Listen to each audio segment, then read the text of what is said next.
just going to take this off. Okay. I'm Ian Chamberlain. I have a very quick stand-up set, just a couple of minutes. Enjoy, or don't, honestly. I don't know. I'm not in charge. So a couple of weeks ago, I had a cold, but don't worry, I've completely recovered. So if you see me coughing in anyone's mouth after the show, don't worry, they'll be fine. But you know, actually, up until a couple of years ago, I thought that it was called a cold because you were cold. Like, a fever is when you have a high body temperature, and a cold is when you have a low body temperature. That's not true at all. It's just false, which is honestly kind of weird, because like if I were to name a virus after a very common word, I would name it after one a little bit more related, you know, like sick or cough or nose. I don't know, but honestly, I mean, those aren't the best, you know. I kind of get it why they don't let me name viruses that much. Do you want to know what actually is called a cold? It's called a cold because it has similar symptoms to exposure to cold weather, which I guess kind of makes sense. It's just rather unscientific. It's like if I called cancer drowning, because both of them kill you. To be fair, you know, it has actually been called a cold since the 1500s, which explains how unscientific it is. But also, we've had half a millennium to change this to anything that's a little bit more fitting than something it's sort of close to. But no, scientists have just looked at this for 500 years straight and been like, yeah, this doesn't really relate to actually what it is, and it can sometimes even give you a fever, which is the opposite of a cold, but it's the perfect name.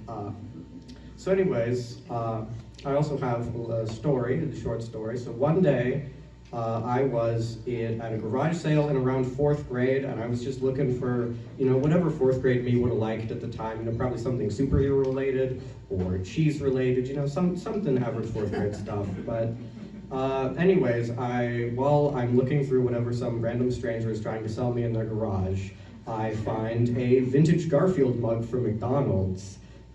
And I think, you know, being a fan of drinking liquid and also Garfield, I decide to buy them and take them home. I want to stress for later in the story that I drink out of these a lot, like very frequently. And eventually I do learn that it's actually part of a 4-mug set, and I think that would be nice to have, and I don't really do anything on it until there's a couple years later when I am at a antique store and I find the rest of them. So now I have 4 Garfield mugs that I drink out of very, very frequently. And so fast forward 2 or 3 years from me having all of them and drinking out of them, one would say an unhealthy amount. When I learned something very interesting, that these mugs have not 1, not 2, not 3, but 1,000 times the legal amount of lead in them. Great news. You know, but was I worried about this at all? Oh, no. Absolutely not. What do you mean? I was just super chill when I learned I could potentially die of lead poisoning. It was just vibing, man. You know, when I went to the doctor and had them, you know, draw my blood to get tested for lead poisoning, even though the doctor had already said that I might actually, you know, probably be fine, but I just wanted to make sure that was just for fun. You know, what actually was relaxing was learning that I tested negative for lead poisoning, so I'm safe for now, at least. But you know, after I learned that the Garfield mugs had so much lead in them, I just put them in my basement as sort of a decorative item, where they remain to this day. But, you know, for some odd reason, I just can't stop running into them. Like, it's been, you know, a while since I knew that they had lead in them, but I've just had various occasions where family members will find them and give them to me, or I will just see a really good deal for them, and so I have 8 of them now.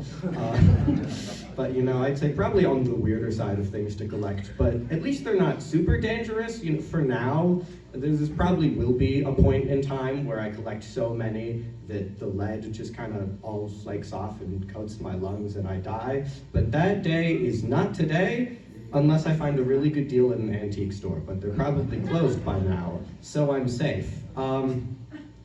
That last bit was a little bit morbid with me talking about dying of lead poisoning, so let's try and lighten the mood with some short jokes, and by that I mean jokes that are short, not jokes about being short. I'm actually incredibly tall, if you haven't noticed. I'm not going to say my exact height, but I will say that I'm 10 feet tall if you round up a little bit. So what's the deal with airplane food? It tastes nothing like an airplane. You know what my favorite magazine is? It's People magazine. I just think it's nice that they finally made a magazine for humans, you know? It feels nice to be represented. I met a guy once, very recently, and he got really, really mad whenever you would say common phrases wrong. I thought it was a little bit weird, but hey man, whatever floats your ship. I hope that joke floated your ship, because that's the joke I'm ending on. I couldn't think of a lot of really short jokes like that. You know, you could even say that segment was brief. Goodbye.